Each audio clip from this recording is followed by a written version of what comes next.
এই ফুটন্ত পানির গরম সে সহ্য করতে পারবে না।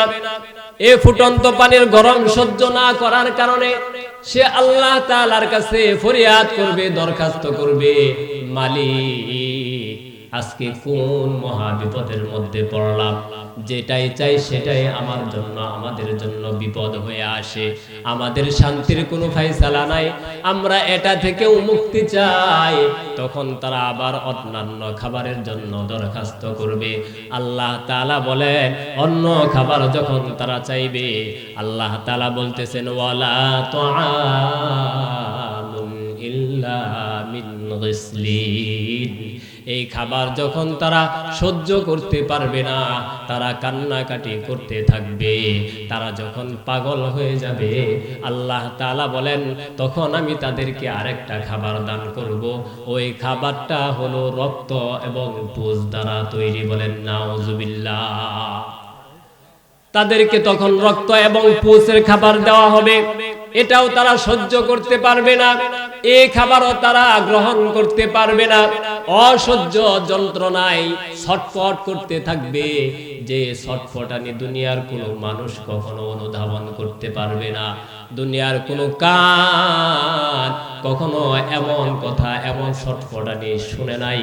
দুনিয়ার কোনো চোখ এই আযাব কখনো পরিকল্পনা করতে পারবে না। এই আযাবের পর, এই আযাব থেকে তারা মুক্তি চাওয়ার চাইবে, যে আমাদেরকে মুক্তি দেওয়া হোক। আল্লাহ তাআলা তাদেরকে আরো একটা খাবারের ব্যবস্থা করে দিবে। আল্লাহ তাআলা বলেন, ইন্না শাজারাতাজ যাক্কুম, তাদেরকে কাঁটাযুক্ত একটা ফল থাকবে, যে ফলটাকে যাক্কুম ফল বলা হয়। এই ফলটা যখন তাকে দেওয়া হবে, ক্ষুধার্ত অবস্থায় থাকবে, অন্যান্য যন্ত্রণা কষ্ট সহ্য করতে না পেরে তারা চিন্তা করবে, আমাদেরকে পূর্বে যে খাবারগুলো দেওয়া হয়েছিল, ওই খাবার থেকে মনে হয় এই যাক্কুম ফলটা আরো সহনশীল, আরো ভালো হবে। এই চিন্তা ভাবনা করে তারা যাক্কুম ফলটা গ্রহণ করবে, খাইতে চাইবে। আল্লাহ তাআলা তাদের মুখ দিয়ে প্রবেশ করাইবেন, কিন্তু ওই খাবারটা ঠিক এই গলা বরাবর যাওয়ার পর আল্লাহ তাআলা আটকায়া দিবেন। বলেন নাউজুবিল্লাহ। কেমন সময় হাফেজে কুরআন তার বাবা মার ক্ষেত্রে সুপারিশ করবেন, এবং কোন মুহূর্তে আল্লাহ তাআলা হাফেজে কুরআনের সুপারিশকে গ্রহণ করবেন। আল্লাহর রাসূলের হাদিস অনুযায়ী হাসরের ময়দানে একজন সন্তান যখন একটা নেকের কারণে, একটা নেক যদি তার আমলনামায় থাকে, আল্লাহ তাআলা তাকে সুযোগ দিবেন, একটা নেক যদি তুমি আমার সামনে উপস্থাপন করতে পারো, তাহলে আমি আল্লাহ তোমাকে জান্নাতে যাওয়ার অনুমতি প্রদান করব। বলেন সুবহানাল্লাহ। ওই বিপদের মুহূর্তে একজন সন্তান, পৃথিবীতে তার বাবা মা থেকে আপন কেউ নেই, এটা সকল সন্তান এবং বাবা মা বিশ্বাস করে। এই সন্তান একটা নেকির জন্য তার যত আত্মীয় স্বজন আছে, সমস্ত আত্মীয় স্বজনের কাছে ছুটাছুটি করবে, সে তার ভাইয়ের কাছে দৌড়াদৌড়ি করবে, সে তার বোনের কাছে দৌড়াদৌড়ি করবে, সে তার আত্মীয় স্বজন বন্ধু বান্ধব সকলের কাছে দৌড়াইতে থাকবে, যে আমাকে একটা নেকি তোমরা দান দাও, একটা নেকি যদি তোমরা আমাকে দান দাও, একটা নেকির বিনিময়ে আল্লাহ তাআলা আমাকে জান্নাত দান করবেন। কিন্তু হাসরের ময়দানে সমস্ত মানুষগুলো শুধু ইয়া নাফসি ইয়া নাফসি বলে কান্নাকাটি করতে থাকবে। শুধু উম্মতে মুহাম্মাদি নয়, অন্যান্য যে নবীরা পর্যন্ত আছে, সমস্ত নবীরা সেদিন ইয়া নাফসি বলে আল্লাহ পাকের দরবারে কান্নাকাটি করবে আর ফরিয়াদ করতে থাকবে, ওগো আল্লাহ আজকে আমার কি উপায় হবে। এমন একটা বিভীষিকা মুহূর্তে, এমন একটা ভয়ানক মুহূর্তে, এমন একটা বিপদের মুহূর্তে ওই বান্দা তার সমস্ত আত্মীয় স্বজনদের কাছে দৌড়াদৌড়ি করতে করতে কারো কাছে একটা নেকি সে দাঁড় পাবে না।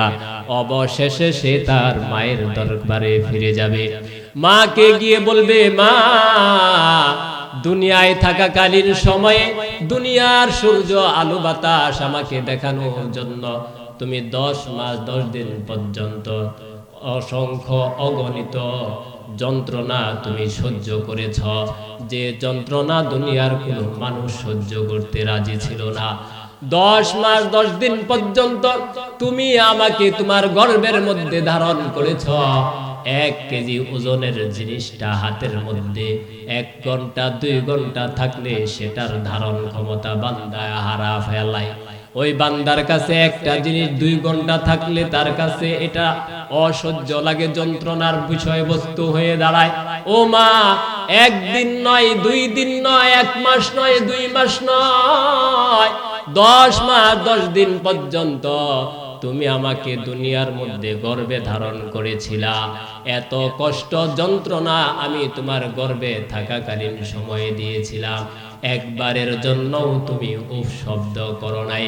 ও গো মা, শুধু এতটুকুই নয়, দুনিয়ার মধ্যে সমস্ত কষ্টকে যদি একত্র করা হয় আর আমি সন্তানের সমস্ত কষ্টগুলো যদি একত্র করা হয়, আমাকে লালন পালন করার ক্ষেত্রে যে কষ্টটা তুমি করেছ, ওই কষ্টটা যদি এক পাল্লায় রাখা হয়, দুনিয়ার সমস্ত কষ্টগুলো যদি এক পাল্লায় রাখা হয়, তাহলে আমাকে লালন পালন করার যে কষ্টটা ছিল ওই পাল্লাটা তার থেকে দ্বিগুণ হয়ে যাবে। কথা বলেন ঠিক কিনা?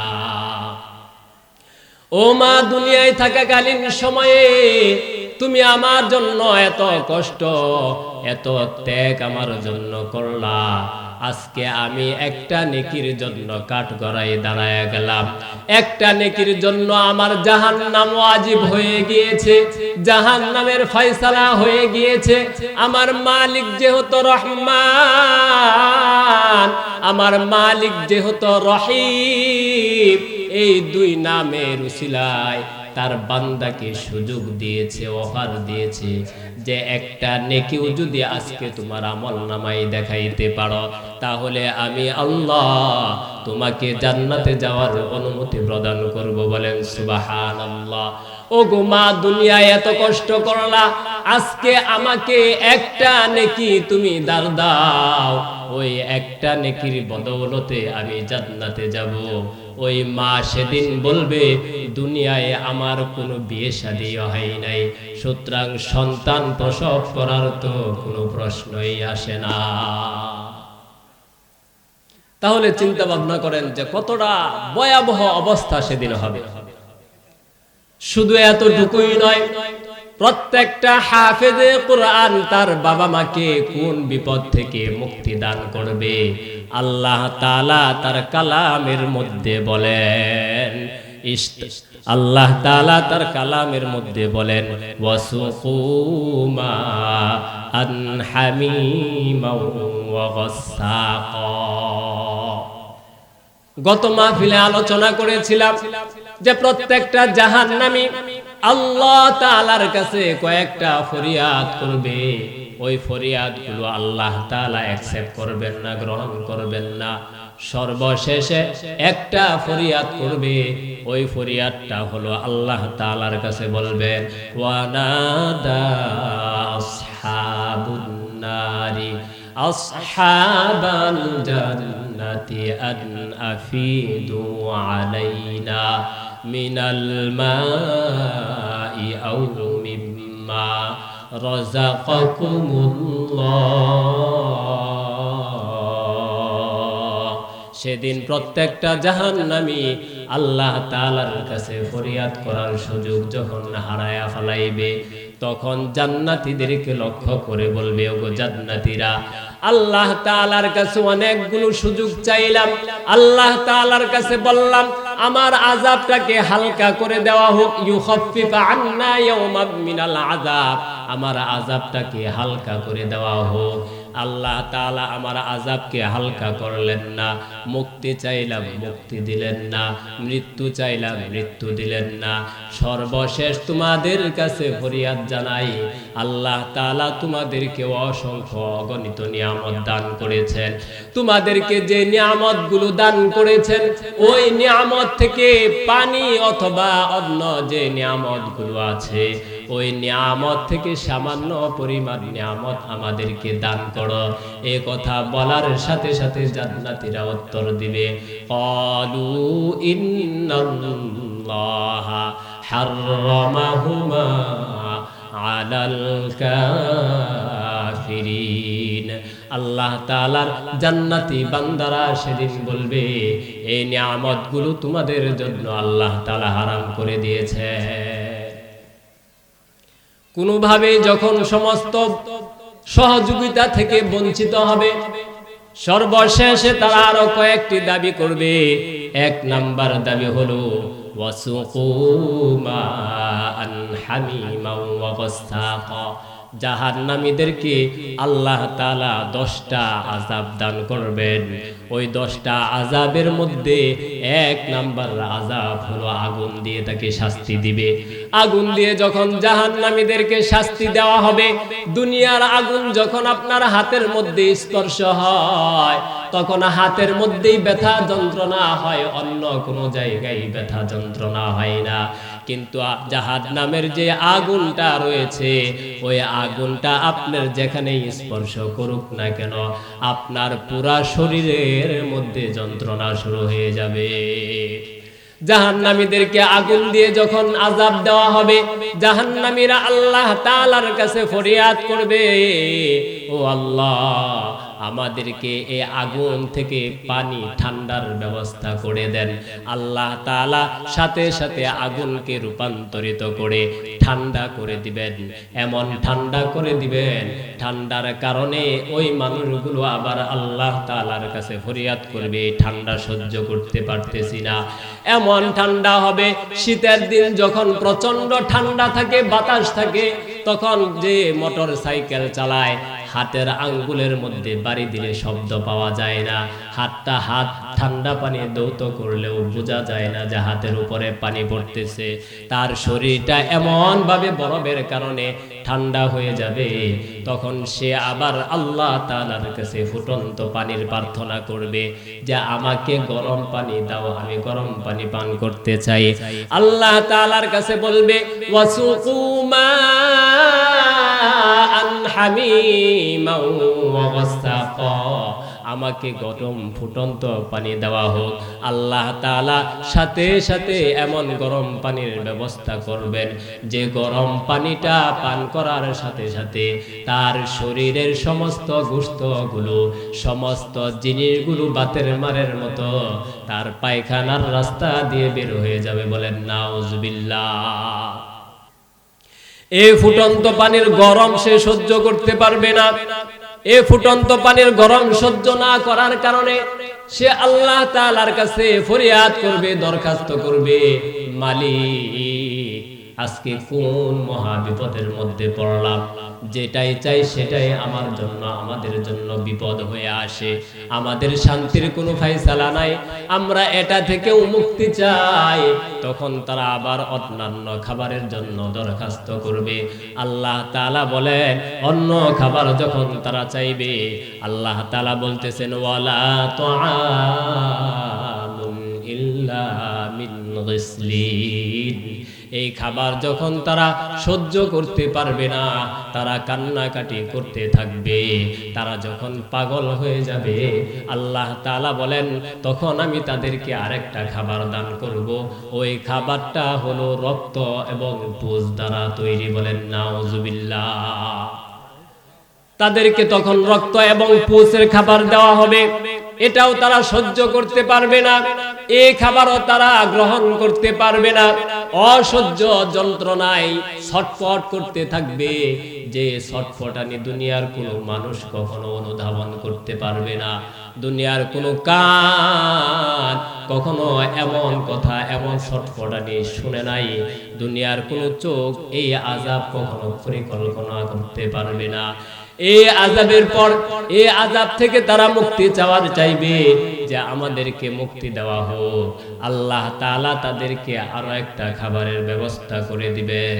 আল্লাহ তাআলা বলেন ইন্না শাজারাতাজ যাক্কুম, তাদেরকে কাঁটাযুক্ত একটা ফল থাকবে, যে ফলটাকে যাক্কুম ফল বলা হয়। এই ফলটা যখন তাকে দেওয়া হবে, ক্ষুধার্ত অবস্থায় থাকবে, অন্যান্য যন্ত্রণা কষ্ট সহ্য করতে না পেরে তারা চিন্তা করবে আমাদেরকে পূর্বে যে খাবারগুলো দেওয়া হয়েছিল ওই খাবার থেকে মনে হয় এই যাক্কুম ফলটা আরো সহনশীল, আরো ভালো হবে। এই চিন্তা ভাবনা করে তারা যাক্কুম ফলটা গ্রহণ করবে, খাইতে চাইবে। আল্লাহ তাআলা তাদের মুখ দিয়ে প্রবেশ করাইবেন, কিন্তু ওই খাবারটা ঠিক এই গলা বরাবর যাওয়ার পর আল্লাহ তাআলা আটকায়া দিবেন। বলেন নাউজুবিল্লাহ।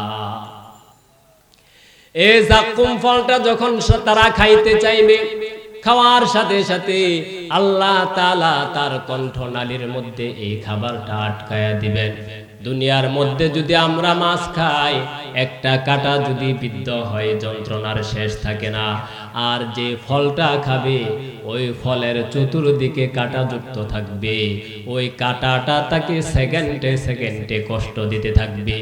এই যন্ত্রণা থেকে মুক্তি পাওয়ার জন্য আল্লাহ তাআলার কাছে আবার ফরিয়াদ করবে, আল্লাহ আজকে মনে হয় আমাদের মুক্তির কোনো রাস্তা নাই, আজকে মনে হয় সমস্ত বিপদগুলো আমাদের জন্যই রাখা হয়েছে।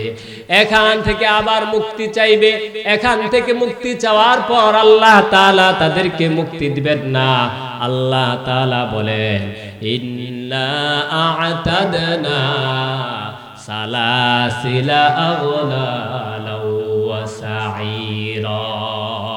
এই খাবার থেকেও যখন তারা আল্লাহ তাআলার কাছে ফরিয়াদ করবে, আল্লাহ তাআলার কাছে মাফ চাইবে, আল্লাহ তাআলা ফেরেশতাদেরকে আদেশ করবেন, ও আমার ফেরেশতারা তাদেরকে শিকল দ্বারা আবদ্ধ করো, তাদেরকে শিকল পরায়া দাও।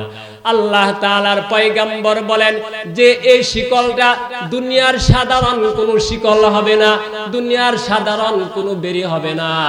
আল্লাহর রাসূল বলেন এই শিকলটা 70 গজ পর্যন্ত লম্বা হবে। এই লম্বা শিকলটা সামান্য কোনো ওজন হবে না। আব্দুল্লাহ ইবনে আব্বাস রাদিয়াল্লাহু তাআলা আনহু এই আয়াতের ব্যাখ্যা করতে গিয়ে বলেন এই শিকলটাকে প্রত্যেকটা মানুষের মুখ দিয়ে বের করে দেওয়া হবে, মুখ দিয়ে প্রবেশ করানো হবে। মুখ দিয়ে প্রবেশ করানোর পর ওই শিকলটাকে তার পিছনের রাস্তা দিয়ে বের করা হবে।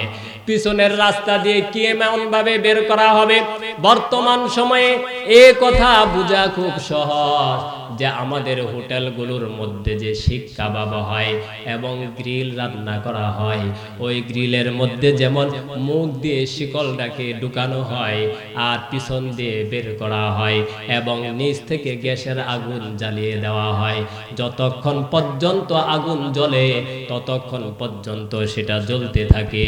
আব্দুল্লাহ ইবনে আব্বাস বলেন ওই শিকলটা তার মুখ দিয়ে ঢুকানো হবে আর পিছনের রাস্তা দিয়ে বের করা হবে। শরীরের এমন কোনো জায়গা থাকবে না যে জায়গার মধ্যে তার শিকলটা পেঁচানো থাকবে না। এক তো আযাব, জাহান্নামের আযাব, তার শরীরের মধ্যে 24 ঘন্টা আযাব চলতেছে। সে আযাবের মধ্যে যখন শিকলটাকে পরিয়ে দেওয়া হবে, ওই শিকলটা যখন গরম হবে, ওই গরমের প্রত্যেকটা আঘাত তার কলিজার মধ্যে প্রত্যেকটা সেকেন্ডে সেকেন্ডে এমন ভাবে আক্রমণ করবে যে আক্রমণের কারণে সে আওয়াজ করে চিৎকার করে করে আকাশ এবং বাতাস জমিনগুলো সে সেদিন ভারী করে বলবে। জাহান্নামের আযাব এত ভয়াবহ হবে, জাহান্নামের আযাব এত কঠিন হবে, সেদিন জাহান্নাম পর্যন্ত আল্লাহ তাআলার কাছে মুক্তি চাইবে, আল্লাহ তাআলার কাছে বলবে। আল্লাহর পয়গম্বর বলেন ইউকালু লি সাহিবিল কুরআন ইস্তারাকাতিন নারু ইলা রুব্বিহা ফাকালাত ইয়া রাব্বি আকালা বাদি বাদা। সেদিন জাহান্নাম আল্লাহ তাআলার কাছে বলবে, ওগো আল্লাহ জাহান্নামে যেই মানুষগুলোর মধ্যে তুমি ফালাইছ, যেই মানুষগুলো জাহান্নামের মধ্যে ফালাইছ, এরা এই আঘাত, এই সহ্য যন্ত্রণা কষ্ট কিভাবে সহ্য করবে? আমি জাহান্নামে তো এই আযাব থেকে মুক্তি চাইতেছি, আমি জাহান্নামকে এই আযাব থেকে মুক্তি দাও। কিছু সময়ের জন্য সেদিন জাহান্নাম আল্লাহ তাআলার কাছে ফরিয়াদ করবে যে আল্লাহ, আমাকে এই আযাব থেকে, এই জাহান্নামের আগুন থেকে সামান্য পরিমাণ সময় আমাকে মুক্তি দাও। আল্লাহ তাআলা সেদিন জাহান্নামকে বলবেন, তোমাকে একটা নিঃশ্বাস ছাড়ার সুযোগ দিলাম। ওই নিঃশ্বাসটা যখন পৃথিবীর মধ্যে জাহান্নাম ছাড়ে, তখন ওই পৃথিবীর মধ্যে প্রচন্ড রকম গরম আবহাওয়া তৈরি হয়। এই গরম থেকে আবার জাহান্নাম বলবে, আমাদেরকে সামান্য সময়ের জন্য হলেও ঠান্ডা হওয়ার সুযোগ দাও। যে জাহান্নাম ঠান্ডা হওয়ার সুযোগ চাইবে, সেটাকে জামহারির নামক স্থান বলা হয়। সেদিন তাদেরকে ঠান্ডা হওয়ার জন্য একটা সুযোগ দিবে, ঠান্ডা একটা নিঃশ্বাস তারা ছাড়বে। ওই ঠান্ডা একটা নিঃশ্বাস যখন ছাড়া হয়, তখন পৃথিবীটা সব থেকে বেশি ঠান্ডা হয়ে যায়। তাহলে চিন্তা ভাবনা করেন ওই জাহান্নামের আযাব কতটা ভয়াবহ এবং কতটা মারাত্মক হবে। আল্লাহর রাসূল সাল্লাল্লাহু আলাইহি ওয়াসাল্লাম বলে যে জাহান্নামীরা জাহান্নামের মধ্যে পড়ার পর আল্লাহর রাসূল থেকে বর্ণনা করেন, যে একটা হাদিস বর্ণনা করেন যে জাহান্নামীদেরকে যে সাপ একবার দংশন করবে, ওই সাপ যদি দুনিয়ার মধ্যে একবার নিঃশ্বাস ফেলা, একবার দুনিয়ার জমিনের মধ্যে কোনো দংশন করে, দুনিয়ার মধ্যে আমরা এত নাজ নিয়ামত, এত সুস্বাদু যে খাবারগুলো খাই, ফল ফ্রুট খাই, এই সমস্ত জিনিসগুলো বিষাক্ত হয়ে যাবে। এই সাপ জাহান্নামের মধ্যে তাকে ধ্বংসন করতেই থাকবে, করতেই থাকবে। তো এই জন্য আল্লাহ তাআলার পয়গম্বর বলতেছেন যে এই আযাবগুলোর মধ্যে যখন হাফেজে কোরআনের সন্তান, হাফেজে কোরআনের বাবা মা গুলো এই আযাবের সম্মুখীন হবে, সেদিন আল্লাহ তাআলার পয়গম্বর বলেন, হাফেজে কোরআনকে যখন জান্নাতে যাওয়ার অনুমতি দিবে, আল্লাহর পয়গম্বর বলেন, ইকরা ওয়ারতাকি ওয়ারাত্তিল কামা কুনতা তুরাত্তিলু ফিদ দুনিয়া ফাইন্না মানজিলাকা ইনদা আখিরি আয়াতান উখরা। এই বিপদের মধ্যে মানুষ যখন হাহাকার করবে, আল্লাহ তাআলা সেদিন হাফেজে কোরআনকে বলবেন, ও হাফেজে কোরআন, দুনিয়ায় তুমি যেভাবে আমার কালামকে তেলাওয়াত করেছ, আমার কালামকে আত্মস্থ করেছ, দুনিয়ার মানুষগুলো বিভিন্ন সময় বিভিন্ন কাজের সাথে সম্পৃক্ত হয়ে যাইত, আর তুমি আমার কালামকে তেলাওয়াত করতা, আরামের ঘুমকে হারাম করে আমার কালামকে তেলাওয়াত করতা, আমার কালামকে আত্মস্থ করতা। কত জ্বর, কত ঝাপটা, কত তুফান তুফার উপরে গিয়েছে, তারপরেও আমার কালামকে তুমি কখনো পরিহার করো নাই। দুনিয়ায় থাকাকালীন সময়ে যেমনি ভাবে আমার কালাম তেলাওয়াত করেছ, আজকে আমি তোমাকে অনুমতি দিলাম, ইকরা, তুমি তেলাওয়াত শুরু করো, ওয়ারতাকি কামা কুনতা তুরাত্তিলু ফিদ দুনিয়া, যেমনি ভাবে তুমি দুনিয়ায় কালাম তেলাওয়াত করতা, আজকে তোমার তেলাওয়াত যেখানে গিয়ে শেষ হবে, ফাইন্না মানজিলাকা ইনদা আখিরি আয়াতিন তাকরাউহা, যেখানে গিয়ে তোমার তেলাওয়াত শেষ হবে, যেখানে গিয়ে তোমার কালাম পড়া শেষ হবে, ওই জায়গায় তোমার জান্নাত হবে। সকলে বলেন সুবহানাল্লাহ। সেদিন হাফেজে কোরআন তেলাওয়াত শুরু করবে।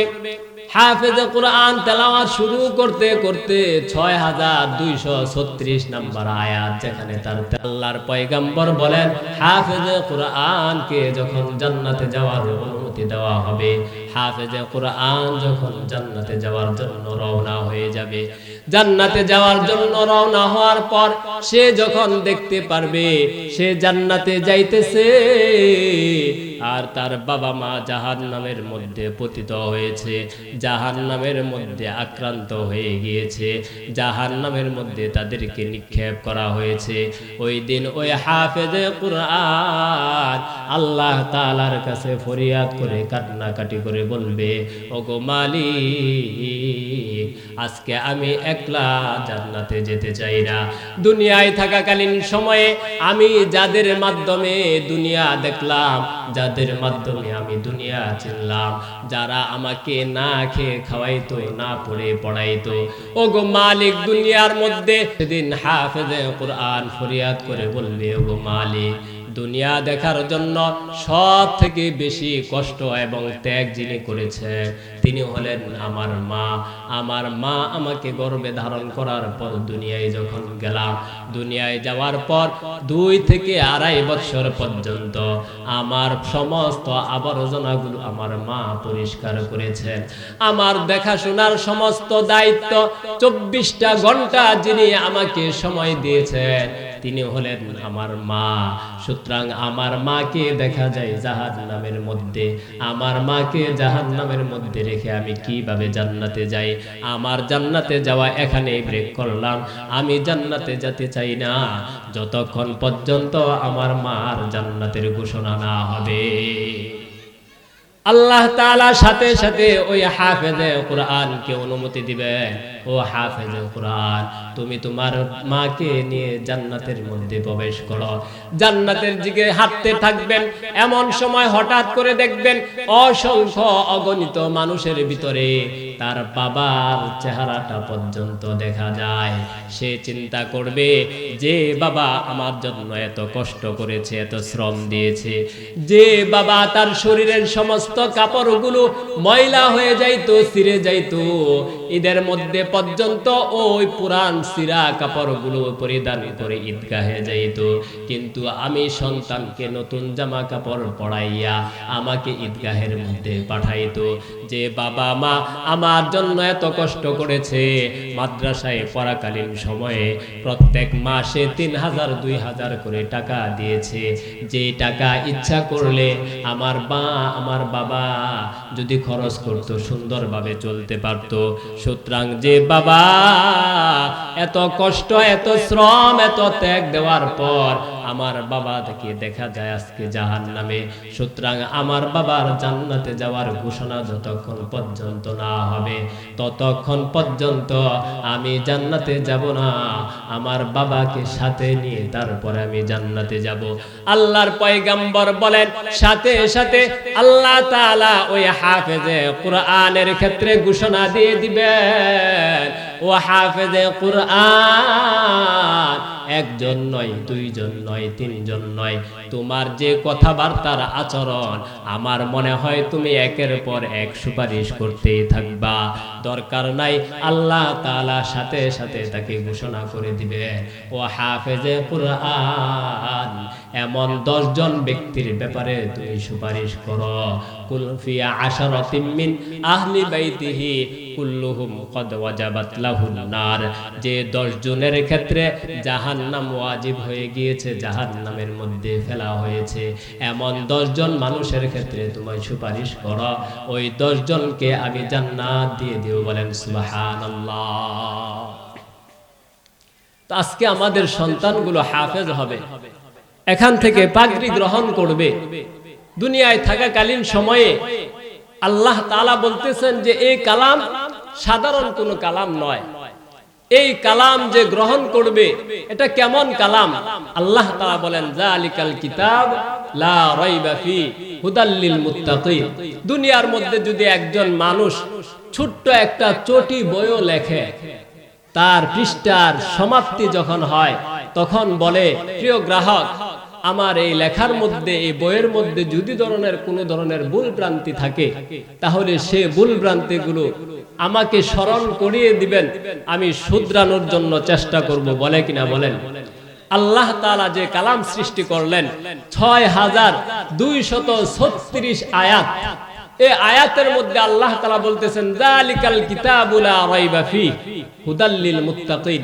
এটা এমন এক কিতাব যে কিতাবের ক্ষেত্রে সামান্য থেকে সামান্য পরিমাণ সন্দেহ পোষণ করার কোনো অবকাশ নাই। বলেন সুবহানাল্লাহ। এটা একেবারে নির্ভেজাল, যেটার মধ্যে বেজালের ধারে কাছে পর্যন্ত নাই। এটাকে যদি কেউ আয়ত্ত করে হুদাল্লিল মুত্তাকিন, সে মুত্তাকি হয়ে পৃথিবী থেকে মৃত্যুবরণ করবে। আর কেউ যদি পৃথিবী থেকে মৃত্যুবরণ করে এটার উপর অটল থেকে, সে সরাসরি জান্নাতের মধ্যে চলে যাবে। বলেন সুবহানাল্লাহ। আল্লাহ তাআলা অন্য জায়গার মধ্যে বলেন কিতাবুন আনজালনাহু ইলাইকা লিতুখরিজান নাস মিনাজ যুলুমাতি ইলান নূর। আল্লাহ তাআলা বলেন, আমি এই কিতাবকে এমন ভাবে নাজিল করেছি, এই কিতাব যে গ্রহণ করবে, এই কিতাবকে যে মানবে, সে কিতাব তাকে অন্ধকার থেকে আলোর রাস্তায় নিয়ে আসবে। বলেন সুবহানাল্লাহ। সুতরাং এই কিতাব যে ধারণ করবে, এই কিতাব যে লালন করবে, সে কখনো পথভ্রষ্ট হবে না, সে কখনো গুমরাহী হবে না। আর একটি কথা বলেই শেষ করব, আল্লাহ তাআলা এই হাফেজে কুরআনকে তার সুপারিশ কবুল করবেন, গ্রহণ করবেন। গ্রহণ করার পর আল্লাহর রাসূল বলতেছেন যে তার বাবা মাকে একটা নূর পরিধান করা হবে, নূরের মুকুট পরিধান করা হবে। ওই নূরের মুকুটটার উদাহরণ দিতে গিয়ে মুহাদ্দিসগণ বলেন, হাদিস ব্যাখ্যাকারগণ বলেন, আল্লাহর রাসূল ও সাহাবাদেরকে বলেছেন যে মনে করো সূর্যটা আমাদের থেকে কোটি কোটি মাইল দূরে, ওই সূর্যের আলো এত বেশি পৃথিবীর মধ্যে সে প্রয়োগ করে, আমরা যখন তাকাই তখন সূর্যের দিকে তাকাইতে পারি না। উদাহরণ স্বরূপ বলতেছে, এই সূর্যটাকে যদি একটা ঘরের মধ্যে আবদ্ধ করে দেওয়া হয়, আবদ্ধ করার পর এর ছিটা ফুটা পর্যন্ত বাহিরে বের হওয়ার কোনো সুযোগ না থাকে, তাহলে ওই ঘরটা কি পরিমাণ আলো হবে? আল্লাহর রাসূল বলেন যে প্রত্যেক হাফেজে কুরআনের বাবা মাকে যে নূরের টুপি পরানো হবে, সেই নূরের টুপি এই আলো থেকে দ্বিগুণ পরিমাণ আলোকিত হবে। বলেন সুবহানাল্লাহ। সেদিন সমস্ত মানুষগুলো জিজ্ঞাসা করবে, এরা কোন বাবা মা, এদের আমল কি, কোন আমলের কারণে, কোন সৌভাগ্যের কারণে আজকে তাদের মাথার মধ্যে এত আলোকিত মুকুট পরানো হলো। যেদিন সমস্ত মানুষগুলো চিৎকার করতেছে, বিপদের মধ্যে কান্নাকাটি করতেছে, তাদেরকে জাহান্নামেও ফেলা হলো, সেখান থেকে উঠানো হলো। শুধু এতটুকুই নয়, আবার নূরের টুপিও পরানো হলো, যেটার আলোয় আলোকিত হয়ে সমস্ত অন্ধকার দূর হয়ে গেল। এরা কারা? সেদিন আল্লাহর রাসূল বলবেন, এরা হলো হাফেজে কুরআনের বাবা মা। বলেন সুবহানাল্লাহ। তাহলে একজন হাফেজে কুরআনের বাবা মার যদি এই অবস্থা হয়, তাহলে যে হাফেজে কুরআন তাকে আল্লাহ তাআলা কি পরিমাণ পুরস্কার দিবেন, কি পরিমাণ পুরস্কারে পুরস্কৃত করবেন, সেটা একটু চিন্তা ভাবনা করেন। এই জন্য আপনাদের সকলের কাছে অনুরোধ থাকবে, এই যে হাফেজে কুরআন তৈরি করার যে কারখানা এখানে তৈরি হয়েছে, এই কারখানার প্রতি আপনারা সকলেই ইতিপূর্বে যেভাবে আপনারা দেন, খেল, টাকা পয়সা, বুদ্ধি, পরামর্শ দিয়ে সহযোগিতা করেছেন, এই ধারাবাহিকতা সামনে আরো বৃদ্ধি করবেন, এই আশা ব্যক্ত করে আল্লাহ তাআলা এই হাফেজে কুরআনকে উসিলা করে আজকে আমরা যারা মাহফিলে আসবো, আল্লাহ তাআলা যেন আমাদের